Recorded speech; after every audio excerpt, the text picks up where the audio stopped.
เวลาท้ายเดือนมาในการแจ้งแท็กดีดนะมันจะมีอมพส่วนออกแล้วก็อมพส่วนเขาเนาะหลายคนก็อยากรู้ว่ามันแม่นหยังอมพส่วนออกส่วนเขาแล้วก็จะเฮ็ดแนวใดเนาะจึงว่าบ่ถูกในการบ่เสี่ยงในการถูกปรับไหมนะอาจารย์แนะนำแล้วก็ให้เป็นความรู้เติมได้บ่เจ้าใน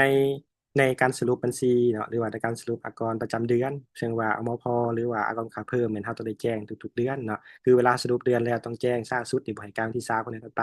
ในนั้นเนาะมันจะมีอมพอยู่2ส่วนคือว่าส่วนออกกับส่วนเข้าอันนี้2ส่วนหลักๆเลยเนาะส่วนออกนี่หมายความว่าหยังหมายความว่าเวลาเราขายสินค้าและบริการน่ะวิสาหกิจต้องออกใบเก็บเงินอากรเนาะออกให้ลูกค้าของตนอันนี้เขาเรียกว่าส่วนออกตัวมีอมพในส่วนขาย ส่วนว่าการจัดซื้อเนาะการซื้อสินค้าและบริการมาขายหรือมาหับใช้ธุรกิจฉะนั้นเวลาเราซื้อแล้วเราจะได้ใบเก็บเงินอากรนำผู้ขายสำคัญเนาะย้ำว่าต้องมีใบเก็บเงินอากรของผู้ขายได้แต่ต้องเป็นใบเก็บเงินอากรที่ถูกต้องเนาะที่ถูกรับรองบ่แม่นใบเก็บเงินทั่วไปที่ว่าสากมาเขียนอันเอามาพอใส่ซื่อๆนี่ย่างบ่ได้เลยเนาะมันต้องเป็นใบ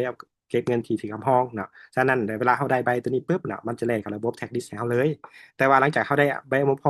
ส่วนข่าวมาแล้วนะส่วนข่าวตอนเขาซื้อนะ มันจะแล่นเข้าระบบแล้ว มันบ่หมายความว่าเข้าไปปุ๊บแต่ทุกตัวอันมีแหละเราสามารถฮักได้หมด100%เลยบ่แม่นเนาะในนั้นน่ะมันจะมีส่วนเข้าจะแยกออกเป็นอยู่แบบฮักได้กับฮักบ่ได้เนาะตัวนี้นะฮู้บ่กับฮักได้มันหยัง ฮักได้แม่นเป็นต้นทุนที่ว่าเราซื้อมาขาย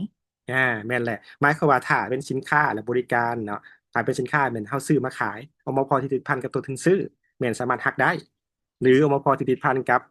ต้นทุนบริการเนาะให้ลูกค้าอันนั้นก็เป็นหักได้แล้วตัวหักบ่ได้เด้ส่วนใหญ่เป็นหยังอืมแม่นตัวที่ซื้อมาใส่เองนั่นอ่าบ่หมายความว่าตัวส่วนใหญ่แล้วมันตัวซื้อมาสมใส่เองเนาะเพราะว่าเป้าหมายของอมพเป็นหยังแม่นผู้ใช้คนสุดท้ายน่ะเป็นคนจ่ายเนาะเป็นคนรับผิดชอบหรือ เด้ end อ user อะนะฉะนั้นแล้วถ้าว่าเฮาเป็นผู้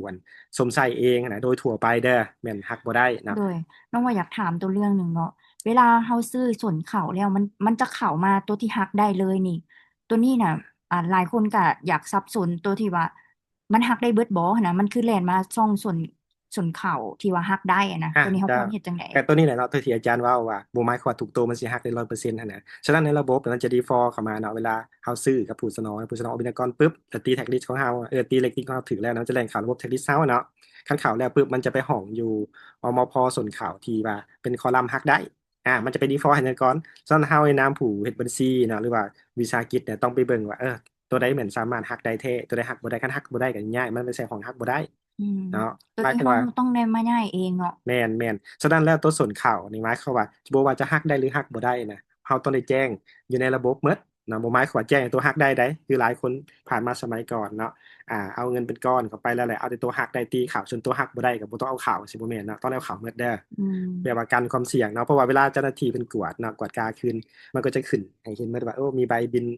หยังครบถ้วนเนาะว่าจะฮักได้หรือฮักบ่ได้อันนี้มันกันความเสี่ยงที่จะถูกปรับไหมเพราะว่าในระบบเนาะอากรหั้นนะ ในการรายงานก่อนคือเพิ่นบอกว่าแนะนำเนาะเราต้องแจ้งเข้าในระบบก่อนคันเราบ่แจ้งนะเราจะเสียสิทธิ์เนาะเสียสิทธิ์ในการ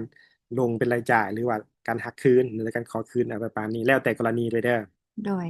กับมีคำถามหลายอันเนาะเกี่ยวกับการแจ้งแท็กลิสต์ค่ะเพราะว่ามันมีหลายฟอร์มเนาะมันจะมีฟอร์ม S ฟอร์ม M ฟอร์ม T ค่ะนะตัวนี้ค่ะมันหลายฟอร์มคือใช่แบบกับมีหลายคำถามที่ว่าอยากจะถามอาจารย์ว่าเราควรใส่ฟอร์มใดแน่นะที่ว่าในการแจ้งอะนะจะแม่นตัวฟอร์มต่างๆเหมือนติดพันกับเรื่องอากรแต่ละประเภทเนาะแต่สำหรับอันอากรมูลค่าเพิ่มและแม่นจะติดพันกับฟอร์ม V เท่านั้นเนาะคือว่าฟอร์มมัน V ก็แม่นมาจากอันVAT นี่แหละเนาะหรือ VAT เนาะฉะนั้นแหละก็มีแต่เฮาแจ้งเข้าฟอร์มให้ถูกต้องของแต่ละประเภทเด้อส่วนรายละเอียดของแต่ละประเภทอากรและก็การแจ้งนะเฮาจะรวมกันเพิ่มเติมอีกเนาะ